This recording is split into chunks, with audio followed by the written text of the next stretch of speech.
करना है anatomy of digestive system. Digestive system या इसको हम क्या बोलते हैं, gastrointestinal tract, GIT tract ही बोलते हैं। बेसिकली डाइजेस्टिव सिस्टम का पर्पस क्या होता है, हर सिस्टम का कोई ना कोई फंक्शन है, कोई ना कोई पर्पस है। डाइजेस्टिव सिस्टम नेम प्रेजेंट कर रहा है कि इसने क्या करना है, डाइजेशन करनी है।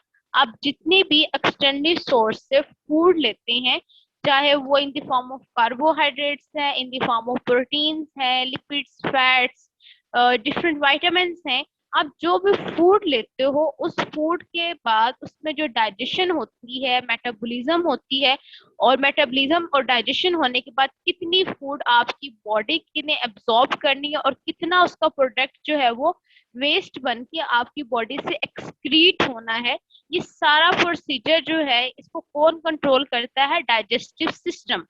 तो डाइजेस्टिव सिस्टम बेसिकली क्या होता है कि एक लॉन्ग, जैसे आप पिक्चर में यहाँ पे देख सकते हो, एनाटॉमी ऑफ डाइजेस्टिव सिस्टम के ऊपर ये एक पिक्चर बनी हुई है। इस पिक्चर के अंदर आप देखो, जहाँ पे लिखा हुआ सबसे पहले माउथ आता है, माउथ के अंदर टंग है, देन उसके बाद फेरिंग्स है, फेरिंग्स के बाद एसोफेगस है, एसोफेगस के बाद स्टमक है, स्टमक के बाद जो है वो स्मॉल इंटेस्टाइन, और स्मॉल इंटेस्टाइन के इर्द गिर्द ये जो सारा आपको रैप स्ट्रक्चर नजर आ रहा है इसको बोलते हैं लार्ज इंटेस्टाइन। और इसके अलावा यहाँ पे कुछ एक्सेसरी ऑर्गन्स होते हैं। बेसिकली आपका जो जीआईटी ट्रैक्ट है, ये डाइजेस्टिव ट्रैक्ट है, ये डाइजेस्टिव सिस्टम है, इसके अंदर कुछ मेन ऑर्गन्स होते हैं जो आपकी फूड की डाइजेशन करते हैं, और कुछ यहाँ पे एक्सेसरी ऑर्गन्स होते हैं जो डाइजेशन में हेल्प करते हैं। directly they are not involved in the process of digestion but they help। वो कौन कौन से आपके एक्सेसरी ऑर्गन्स हैं, जैसे ही फूड आपके माउथ में एंटर होती है तो वहां पर क्या होते हैं, डिफरेंट ग्लैंड्स प्रेजेंट होते हैं। ग्लैंड्स क्या करते हैं, फूड की वहां पे ग्लैंड सिक्रीशन करते हैं, जब सिक्रीशन करेंगे तो फूड को लुब्रिकेट करते हैं, सॉफ्ट करते हैं। आपके माउथ के अंदर डिफरेंट स्लाइवरी ग्लैंड्स जो है वो प्रेजेंट होते हैं। और एक मजे की बात, अक्सर ऐसा होता है जैसे घर में खाना बनाओ, या आप जॉब से घर जा रहे हो या आप यूनिवर्सिटी से घर जाते हो, तो लेट घर में ऐसी चीज जो आपकी फेवरेट हो, सपोज बिरयानी मोस्टली सबकी फेवरेट होती है, तो घर में लेट सपोज बिरयानी है, तो जैसे आप घर में एंटर हो, तो एंटर होते क्या होता है कि वो स्लाइवा प्रोड्यूस होता है। माइंड के अंदर ये क्वेश्चन आना चाहिए कि एक्चुअली इसकी फिजियोलॉजी क्या है, कैसे स्लाइवा प्रोड्यूस होता है। होता इस तरह है कि जैसे ही स्मेल आती है आपकी फेवरेट डिश की, तो रिसेप्टर्स जो होते हैं, तो जब भी कोई भी स्टिमुलस होता है, स्टिमुलस चाहे आपकी बॉडी से आ रहा है, चाहे स्टिमुलस आपके आउटसाइड इन्वायरमेंट से आ रहा है, वो स्टिमुलस को परसीव करने के लिए आपकी बॉडी के अंदर रिसेप्टर्स होते हैं जो उसको डिटेक्ट करते हैं। तो आपका स्मेल जो है एक स्टिमुलस है, वो स्टिमुलस कौन डिटेक्ट करते हैं, रिसेप्टर्स। और रिसेप्टर्स कहाँ प्रेजेंट होंगे, डेफिनेटली आपके नोज के अंदर प्रेजेंट होते हैं, वो उसको डिटेक्ट करते हैं। डिटेक्ट करने के बाद वो मैसेज जाना होता है ब्रेन के पास। अब ब्रेन के पास जाना तो डेफिनेटली कोई चीज तो उसको लेके जाएगी ना, वो क्या कौन सी थी, उसमें नर्व्स होती हैं। नर्व्स बेसिकली आपकी ब्रेन को आपकी बॉडी के साथ कनेक्ट करती हैं, तो वो आपकी नर्व्स जो है ब्रेन तक मैसेज लेके जाती हैं। अब ब्रेन ने जाहिर रिस्पॉन्स तो प्रोड्यूस करना है, अब वो अगेन नर्व्स के थ्रू रिस्पॉन्स भेजते हैं।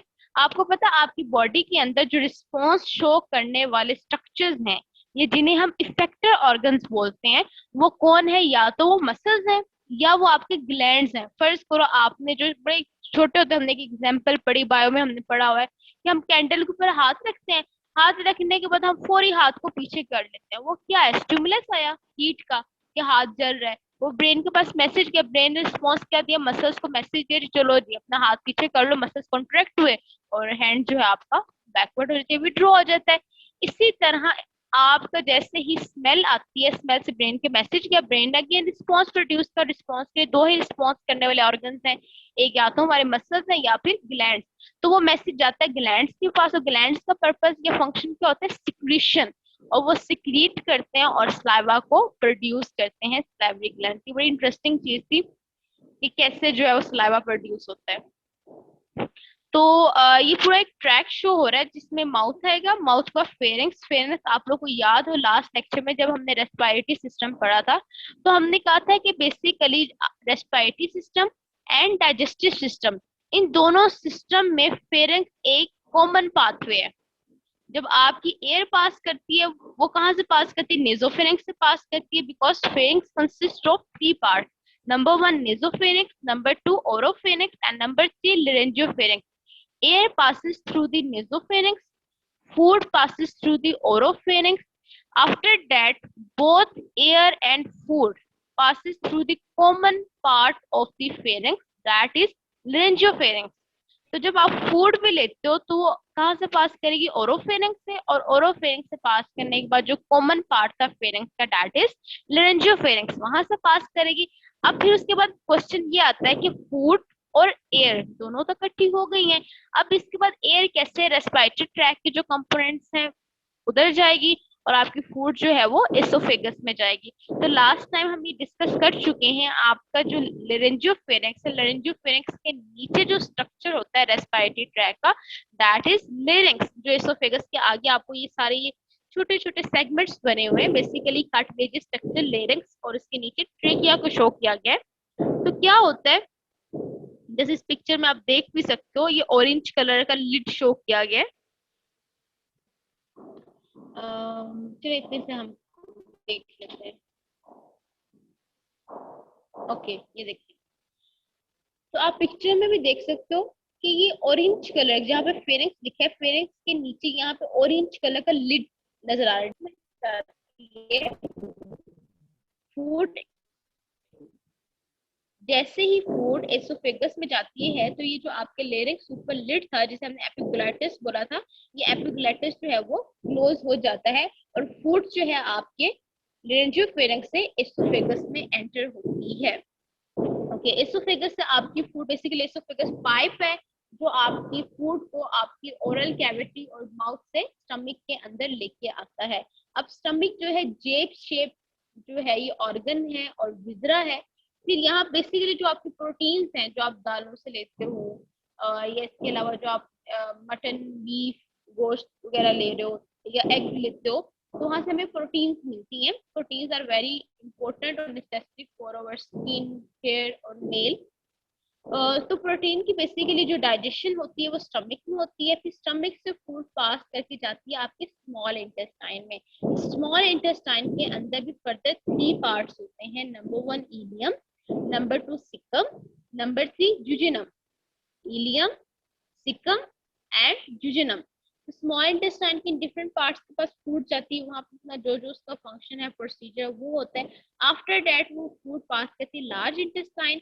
लार्ज इंटेस्टाइन के भी डिफरेंट पार्ट्स होते हैं, वहां से गई वहां पे उसकी अगेन लार्ज इंटेस्टाइन में जाके देखना होता है कि अगेन एब्जॉर्प्शन किन किन जो मिनरल्स हैं, ये स्ट्रक्चर्स हैं, किन किन कंपोनेंट्स की अगेन जो है वो रीएब्जॉर्प्शन और एब्जॉर्प्शन होगी, वो यहाँ पे फाइनल होती है. और फाइनल होने के बाद जो वेस्ट प्रोडक्ट होता है डाइजेस्टिव सिस्टम का, ट्रैक का, वो क्या होगा, लार्ज इंटेस्टाइन का ही पार्ट होता है रेक्टम, और रेक्टम के बाद एनस, और इस तरह वो आपकी बॉडी से एक्सक्रीट आउट हो जाता है. तो बेसिकली जो पूरा डाइजेस्टिव सिस्टम, ये डाइजेस्टिव ट्रैक शो हो रहा है, ये क्या एक लॉन्ग मस्कुलर ट्यूब है. This long muscular tube is called gastrointestinal tract, GIT, और एलिमेंट्री कैनाल भी इसी को हम बोलते हैं. ये डाइजेस्टिव सिस्टम भी हम इसी को बोलते हैं. इसमें ये मेन ऑर्गन्स है, जैसे मैंने आपको बताया, stomach, pancreas, small intestine, large intestine. But इसके साथ कुछ एक्सेसरी ऑर्गन्स है, जैसे लीवर है, गॉल ब्लैडर है, ग्लैंड्स हैं डिफरेंट, तो ये एक्सेसरी ऑर्गन्स में आते हैं. ओके, तो आपका जीआईटी स्टार्ट कहाँ से होता है, GIT start from your mouth और एंड होता है anus. Anus is the part of the large intestine. Then इसकी बताएगी composition, it's consist of oral cavity. Oral cavity के बाद नेक्स्ट है फेरिंक्स. फेरिंक्स के बाद आप देखते हो ये जो ऑरेंज सारा येलो शो किया गया, एसोफेगस है, और एसोफेगस का ये जे शेप स्ट्रक्चर जो है स्टमक है. स्टमक के बाद ये अंदर जो इन साइड पे ऑरेंज कलर का स्ट्रक्चर नजर आ रहा है, ये स्मॉल इंटेस्टाइन है. और स्मॉल इंटेस्टाइन के इर्द गिर्द ये जो सारा पाइप है, इसको हम बोलते हैं लार्ज इंटेस्टाइन. और लार्ज इंटेस्टाइन के जो डिस्टल ये लास्ट पार्ट है वो है रेक्टम, और रेक्टम के बाद लास्ट पे है एनल कैनाल. और इस तरह फूड जो है या वेस्ट प्रोडक्ट जो है वो एक्सक्रीट होता है फ्रॉम बॉडी. तो एक ओवरऑल मैंने थोड़ा सा कॉन्सेप्ट दिया है, समरी दी है कि आपके डाइजेस्टिव सिस्टम की एनाटॉमी क्या है, ये कौन कौन से स्ट्रक्चर्स मिलके ये डाइजेस्टिव सिस्टम बनाते हैं.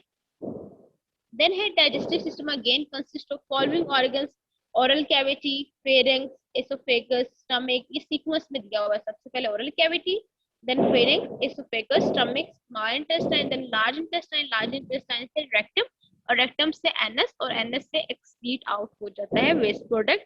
बट इसके साथ कुछ एसेसरी ऑर्गन्स हैं, वो लीवर है, गॉल ब्लैडर है and pancreas. These are the accessory organs of the digestive system. Now one by one we discuss all these components. First we discuss what is oral cavity. Oral cavity, as you can see in this picture, this is very nice and clear picture of the oral cavity. Oral cavity is an basically irregular space that is bounded by muscles and bones. अगर आप oral cavity के above देखते हो तो nasal cavity है, nose, bone है, और इनके सारे क्या मसल्स. तो ओरल कैविटी के ऊपर नीचे बेसिकली क्या है, या तो मसल्स है या फिर बोन्स हैं. अगर ओरल कैविटी को देखते हैं इसमें फर्दर क्या स्ट्रक्चर्स हैं, तो सबसे पहले इसमें लिप्स आते हैं, लिप्स के साथ चिप्स हैं, गम्स होंगे, टंग है और पैलेट. पैलेट बेसिकली क्या होता है, जैसे आप माउथ को ओपन करते हो तो माउथ ओपन करने के बाद ऊपर आप जैसे थंब के साथ अपने माउथ के ऊपर वाला जो पोर्शन उसको टच करते हो. नीचे तो टंग पड़ी हुई है ना, टंग के ऊपर ये जो पोर्शन है माउथ ओपन करोगे तो जो ऊपर हार्ड सारा बोन का स्ट्रक्चर फील होता है, that is palate. So mouth contains following glands, ये मैं आपको ऑलरेडी बता चुकी हूँ, और इम्पोर्टेंट क्वेश्चन भी आपसे पूछा जा सकता है, how many glands are present in oral cavity. तो यहाँ पे बेसिकली जो है वो 4 ग्लैंड्स हैं. Number 1 parotid gland, number 2 submandibular. Basically ये जो आपकी बोन होती है ना, जिसे जॉ बोन बोलते हैं, उसको हम बोलते हैं मैंडिबल बोन. तो वहां पे जो ग्लैंड्स होंगे उसमें हम बोलेंगे सब मैंडिबुलर. और सबलिंगुअल, जो टंग के नीचे जो ग्लैंड्स होंगे उन्हें बोलेंगे सबलिंगुअल. और बक्कल जो चिक्स वाले साइड पे होंगे, तो इसके अलावा कुछ स्मॉल जो है वो बक्कल ग्लैंड्स भी होते हैं. So there are 4 types of glands present in oral cavity.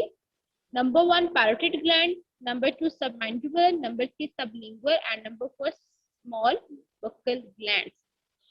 Already discussed the parts of pharynx. Pharynx consists of nasopharynx, oropharynx, and laryngeo. But in this picture shows hypopharynx. The other name of hypopharynx is laryngopharynx. Now discuss what is pharynx. Pharynx is 5 to 6 inches in length, a tube. Its cavity continues with the cavity of nose. जो nasal cavity से pharynx continue होगी उसको nasopharynx हमने बोल दिया. तो it's mean आपकी pharynx continue करती है nose के साथ भी, mouth के साथ भी और larynx के साथ भी. The pharynx is divided into 3 parts. Number 1 nasopharynx, number 2 oropharynx, and number 3 laryngopharynx or hypopharynx. The next part of the digestive system after the pharynx is esophagus. Esophagus is also a long tube. It's about 25 centimeter long and 2 centimeter in diameter. Basically आपकी जो esophagus है ये आपके larynx और trachea के behind होती है, और इसके पीछे क्या होता है आपका वर्टिब्रल कॉलम. तो आपको पता है जो वर्टिब्रा वो आपके पीछे है, तो आपके वर्टिब्रास और फ्रंट पे जो लेरिक्स और ट्रेकिया इसके दरमियान जो स्ट्रक्चर है बिटवीन जो है that is oesophagus. So it's a median plate in thorax in front of vertebral column and behind the trachea. And heart it starts from the pharynx and end in stomach. तो basically अगर आपसे पूछा जाए oesophagus कहाँ से start, तो जहाँ पे आपका हार्ट पड़ा हुआ है वहां से ये स्टार्ट हो रही है, और एंड कहाँ करती है, स्टमक पे जाके ये पाइप जो है, ये ट्यूब जो है ये फिनिश हो जाती है. आफ्टर द एसोफेगस जो थर्ड इसका पार्ट स्टार्ट होगा मेन, दैट इज स्टमक. जैसे इस पिक्चर में आप देख सकते हो, स्टमक बेसिकली क्या होता है, जे शेप मस्कुलर बैग होता है. डिफरेंट मसल्स मिलके आपका जो ये विजरा बनाते हैं उसे हम बोलते हैं स्टमक. मैंने आपको लास्ट टाइम बताया था ह्यूमन बॉडी के अंदर 3 तरह के मसल्स होते हैं, cardiac muscles, skeleton muscles and smooth muscles. Cardiac muscles name represented. These muscles are present in heart. Skeletal muscles name indicates these muscles are present in skeletal system of human body. Smooth muscles basically कहाँ present होते हैं? आपके respiratory system, digestive system. Basically जो smooth muscles हैं they are involuntary in action. Involuntary actions mean those actions which are not under control of the human being. वो function जो आपके control में ना हो, वो ऑटोमेटिकली हो, उनको बोला, उनके लिए हम टर्म यूज करते हैं इनवॉलंटरी एक्शंस। तो आपके जो स्मूथ मसल्स हैं या जो आपके कार्डिक मसल्स हैं, कार्डिक मसल्स आपके कंट्रोल में नहीं है, वो ऑटोमेटिकली मसल्स कॉन्ट्रैक्ट करते हैं, ब्लड को पुश करते हैं, आपकी बॉडी की तरफ मूव करते हैं।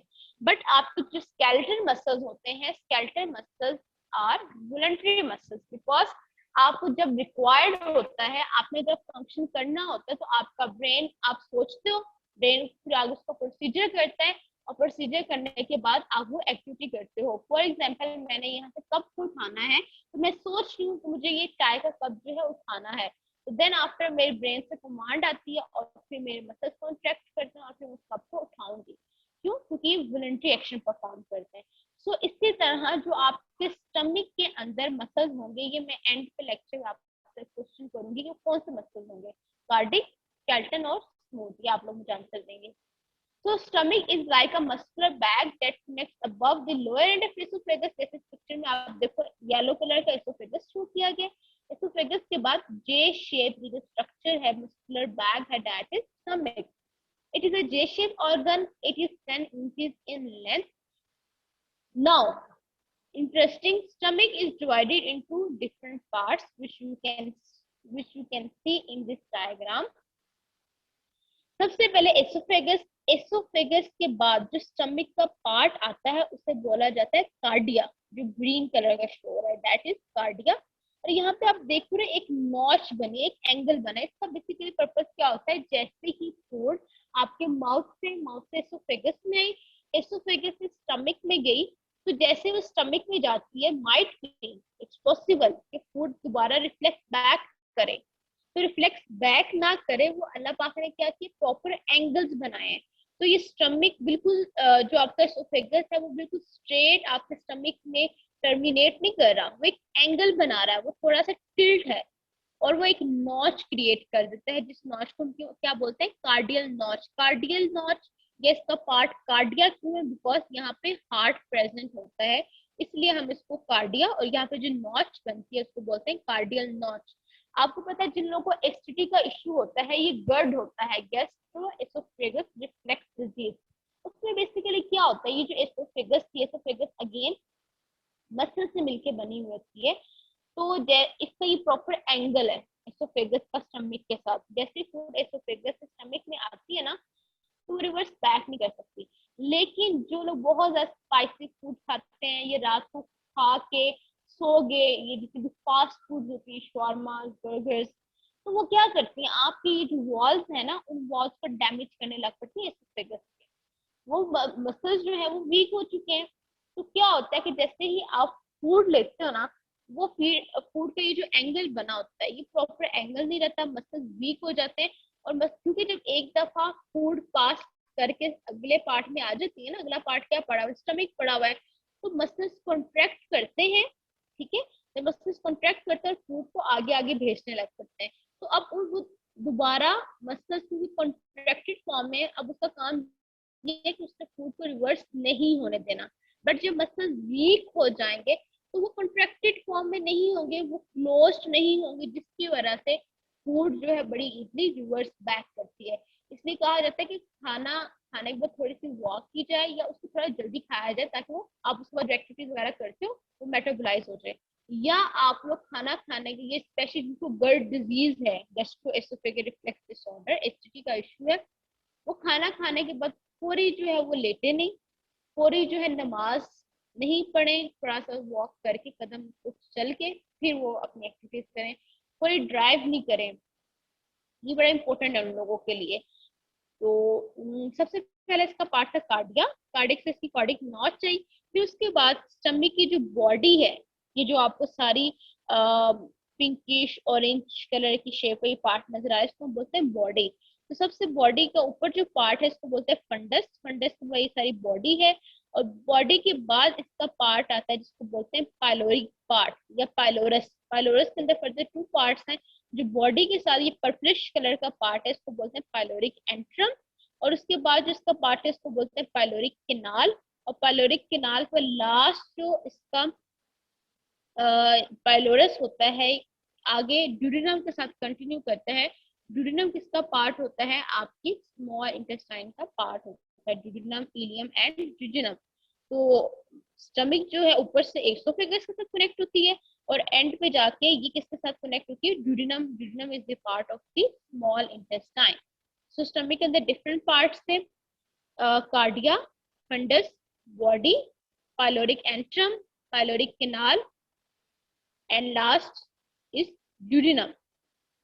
Then है बेटा what is small intestine? Small intestine basically क्या होती है, कहाँ से extend करती है? अभी मैंने आपको बताया स्टमक से ये स्टार्ट होती है और ये कहाँ पे टर्मिनेट करती है? जहाँ पे लार्ज इंटेस्टाइन होती है। स्मॉल इंटेस्टाइन पर लार्ज इंटेस्टाइन का पार्ट आता है। लार्ज इंटेस्टाइन के भी डिफरेंट पार्ट्स होते हैं। थोड़ा सा मैं लार्ज इंटेस्टाइन के पार्ट्स को बता देती हूँ ताकि आपको थोड़ा सा इजी हो जाएगा इस बात को समझ। जैसे इस पिक्चर में देखिए लार्ज इंटेस्टाइन को शो किया जा रहा है। अच्छा, सबसे पहले आप मोस्ट जो है वो लेफ्ट साइड पे देखें, लेबल भी हुआ है। सबसे पहला पार्ट जो है लार्ज इंटेस्टाइन का वो है सिकम। सिकम के बाद जो ऊपर की तरफ असेंड कर रहा है इंटेस्टाइन का पार्ट, इसको बोलते हैं असेंडिंग फ्लोन। असेंडिंग फ्लोन के बाद फिर इसका पार्ट आपको ये जो ग्रीन कलर का नजर आ रहा है जो ट्रांसवर्स डायरेक्शन में है, इसको बोला जाता है ट्रांसवर्स फ्लोन। ट्रांसवर्स फ्लोन के बाद इसका पार्ट येलोइश नीचे की तरफ आएगा, इसको बोला जाता है descending phloem.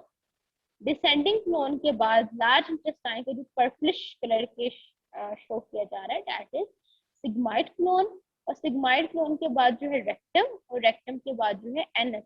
So large intestine consist of cecum, ascending floon, transverse floon, descending floon, sigmoid floon, rectum and anus। और मजे की बात ये है कि जो स्मॉल इंटेस्टाइन है और एक है लार्ज इंटेस्टाइन, एक्चुअली जो स्मॉल इंटेस्टाइन है उसकी लेंथ 6 मीटर समथिंग है, बट जो आपकी लार्ज इंटेस्टाइन है वो 1.5 मीटर। तो अगर इसको हम कंपैरेटिवली देखें तो आपकी स्मॉल इंटेस्टाइन जो लेंथ में है वो ज्यादा है as compare to large intestine. तो फिर हम अगर उसकी लेंथ ज्यादा तो हम इसे क्यों स्मॉल बोल रहे हैं? एक्चुअली में तो लेंथ ज्यादा उसकी रीजन ये होती है कि लेंथ तो ज्यादा है लेकिन एक तो वो कॉइल्ड शेप में पड़ी हुई है, जैसे इस पिक्चर में आप देखिए, ये देखिए वो कॉइल्ड पड़ी हुई है, ठीक है। दूसरा जो आपका लार्ज इंटेस्टाइन है, एक तो वो एक्सटेंडेड है, दूसरा उसकी विड्थ जो है वो ज्यादा होती है। तो इसलिए हम इस बेसिस पे जो है स्मॉल और लार्ज का वो ऑपोजिट होता है। लेंथ वाइज अगर देखें तो स्मॉल की लेंथ ज्यादा होती है, लार्ज की कम होती है, बट स्मॉल आपकी कॉइल्ड फॉर्म में पड़ी होती है, जबकि लार्ज इंटेस्टाइन जो है वो एक्सटेंडेड फॉर्म में। फिर फर्दर 3 पार्ट्स होते हैं जो स्टमक के साथ अबव कनेक्टेड होता है स्मॉल इंटेस्टाइन का पार्ट, दैट इज ड्यूडेनम। और ड्यूडेनम के बाद जो इसका मिडिल पार्ट होता है वो है जिजिनम, और जिजिनम के बाद जो इसका लास्ट पार्ट है वो है इलियम। और यही इसका जो लास्ट पार्ट है इलियम, ये आगे लार्ज इंटेस्टाइन के साथ कनेक्ट होता है। और लार्ज इंटेस्टाइन का सबसे पहला ये जो पार्ट आपको नजर आया इसको हम क्या बोलते हैं? सिकम। तो बेसिकली जो इलियम स्मॉल इंटेस्टाइन का पार्ट है और उसके आगे जो लेफ्ट साइड पे जो पहला लार्ज इंटेस्टाइन का पार्ट स्टार्ट होता है इसको बोलते हैं सिकम। जैसे इस पिक्चर में भी देखें आप, ये सिकम शो हो रहा है और सिकम के साथ ये थोड़ा सा पार्ट शो हो रहा है ना, बेसिकली क्या है? इलियम। तो इलियम जब सिकम के साथ मिलता है तो जंक्शन बनाता है, that junction is called ileocaecal junction. ये जो छोटा सा जिगजैग थोड़ा सा पार्ट नजर आ रहा है ये बेसिकली क्या है? इलियम है। और सिकम जो है वो लार्ज इंटेस्टाइन का पार्ट है, तो इलियम आगे जाके लार्ज इंटेस्टाइन के पार्ट सिकम के साथ कनेक्टेड होती है, जंक्शन बनाती है, that junction is called ileocaecal junction. The small intestine extend from stomach और टर्मिनेट कहाँ करेगी? At ileocaecal junction. इसकी लेंथ कितनी होती है? 6.9 जो है मीटर होती है इन मेल, और फीमेल के अंदर जो है 7.1 मीटर होती है। इसके फर्दर 3 पार्ट्स हैं, duodenum, jejunum and ilium. Duodenum की लेंथ होती 2.5 मीटर है, ड्यूडेनम 2.5 और इलियम जो है 2 to 4 मीटर इन लेंथ होती है। अच्छा, नेक्स्ट इसमें विलाय होते हैं स्मॉल इंटेस्टाइन के अंदर। अब माइंड में क्वेश्चन आता है विलाय क्या है? बेसिकली जो स्मॉल इंटेस्टाइन के अंदर फिंगर लाइक प्रोजेक्शंस होती हैं। इस पिक्चर में तो है शो नहीं हो रहा, ये जो आपकी स्मॉल इंटेस्टाइन्स पे फिंगर लाइक प्रोजेक्शंस होती हैं, इन फिंगर लाइक प्रोजेक्शंस को क्या कहा जाता है? विलाय। बेसिकली इसका पर्पस क्या होता है? इसका पर्पस होता है जो एब्जॉर्प्शन होगी ना फूड की, वो एब्जॉर्प्शन की जा सके, तो विलाय उस एब्जॉर्प्शन की हेल्प करते हैं। देन लार्ज इंटेस्टाइन कहाँ से स्टार्ट होगी? स्मॉल इंटेस्टाइन से। स्मॉल इंटेस्टाइन के लास्ट पार्ट कौन सा था? इलियम। तो ये इलियम से स्टार्ट होगी और लार्ज इंटेस्टाइन का जो लार्ज इसका पार्ट है दैट इज एनएस, और ये 1.5 मीटर लॉन्ग होती है और इसके डिफरेंट पार्ट्स है जिसमें पहले डिस्कस कर चुकी हूँ। सबसे पहले सिक्कम, सिक्कम के बाद ascending colon, then transverse, then descending और लास्ट सिग्मॉइड, और सिग्मॉइड के बाद जो है बेसिकली सिस्टम है और उसके बाद क्लोन इसका सेकंड पार्ट है। क्लोन के आगे फर्दर पार्ट्स है sending, transfer, descending and sigmoid, और फिर थर्ड इसका पार्ट है एंड फोर्थ इसका पार्ट होता है एनल कैनाल। अब अगेन इस पिक्चर में समराइज किया जा रहा है कि कैसे फूड की जो है वो डाइजेशन होती है। सबसे पहले फूड आपकी एंटर होती है माउथ के अंदर। माउथ के अंदर फूड जो है वो ब्रेकअप होती है with the help of teeth, food particles बनते हैं। फिर उसके बाद वहां पे डिफरेंट ग्लैंड्स होते हैं, सलाइवरी ग्लैंड, जो बेसिकली क्या करते हैं उस फूड को मॉइस्ट बनाते हैं, लुब्रिकेट करते हैं। फिर उसके बाद फूड कहाँ से पास करती है? फेरेंक्स से। फेरेंक्स का पर्पस क्या है? वो फूड को स्वालो करता है, वहां से जो है वो गुजार के स्टमक के अंदर एंटर करता है। ओके, फेरेंक्स इसको स्वॉलो करेगा और एसोफेगस इसको ट्रांसपोर्ट करता है फेरेंक्स से स्टमक तक। जब स्टमक में जाती है तो स्टमक में जो है सिर्फ प्रोटीन्स की यहाँ पे डाइजेशन होती है, यहाँ पे एसिडिटी के लिए HCl होता है, और यहाँ पे अब्जॉर्प्शन सबसे कम होती है फूड की। उसके बाद फूड जो है आपके पास करती है स्मॉल इंटेस्टाइन के अंदर। स्मॉल इंटेस्टाइन के ये जो पर्पल कलर का स्ट्रक्चर है, ileum, duodenum, ileum, duodenum, jejunum and ileum, फिर इसके पार्ट्स होते हैं। यहाँ पे इसका पर्पस क्या होता है? यहाँ पे कंप्लीट डाइजेशन होगी फूड की, यहाँ पे न्यूट्रिएंट्स जो है एब्जॉर्ब होते हैं, सबसे ज्यादा वाटर जो है आपकी बॉडी में वो यहाँ पे एब्जॉर्ब होता है। आफ्टर दैट स्मॉल इंटेस्टाइन से फूड जो है वो किसमें जाती है? लार्ज इंटेस्टाइन के अंदर। तो स्मॉल इंटेस्टाइन में तो मैक्सिमम एब्जॉर्प्शन होगी, लेकिन अगेन एक चांस होता है कि कुछ चीजें दोबारा कोई एब्जॉर्प्शन चीज रह तो नहीं गई, तो दोबारा जो रीएब्सॉर्ब करना है वाटर्स को, आयंस को, तो वो कौन एब्जॉर्ब करता है? Large intestine. और एट द एंड जो वेस्ट प्रोडक्ट बनता है वो फीसिस की फॉर्म में लार्ज इंटेस्टाइन के एनएस वाले पार्ट से एक्सीट आउट होता है। एनएस ये शो कर रहा है opening for the elimination of faeces. और रेक्टम में क्या होता है? बेसिकली फेसिस स्टोर होते हैं for short period of time. Then कुछ ऐसे ऑर्गन्स यहाँ पे शो है जैसे सलाइवरी ग्लैंड मॉइस्ट कर रहा है, लुब्रिकेट कर रहा है फूड को। लीवर क्या करता है? लीवर बेसिकली वाइटामिन को स्टोर करता है, आयरन को स्टोर करता है, जो आपका ओल्ड ब्लड सेल्स होते हैं उनको डिस्ट्रॉय करता है। बाइल जो है वो प्रोड्यूस करता है। देन गॉल ब्लेडर क्या करता है? पित्ता जिसे बोला जाता है, ये आपके जो बाइल बन रहा था उस बाइल को स्टोर करता है। तो ये सारे विजरास जो हैं इन सब के फंक्शंस को बड़े अच्छे पिक्चर के अंदर एक्सप्लेन किया गया है।